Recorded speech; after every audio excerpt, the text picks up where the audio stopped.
An der Mole von Steenodde seilt sich der Wind. Wir warfen die Schnur aus, ein sonniges Kind.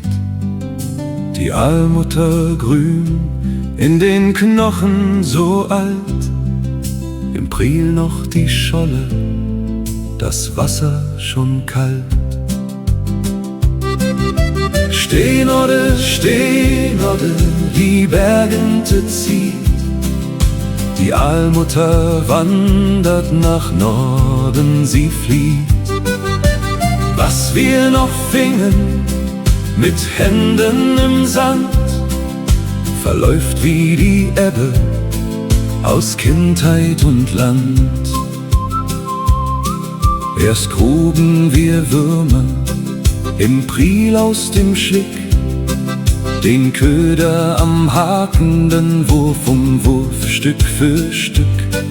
Der Aal und die Muttern an ruhiger Buhn, im Eimer die Beute, kein Rasten, kein Ruhen.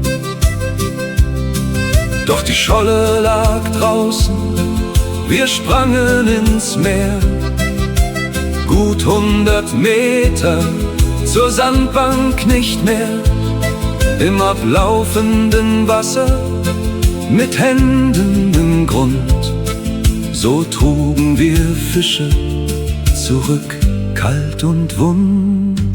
Und wärmer das Meer, Jahr um Jahr, Grad um Grad, verlässt uns der Fisch auf dem nördlichen Pfad. Was selbstverständlich in Kindertagen ist heute ein Fangnetz aus Fragen.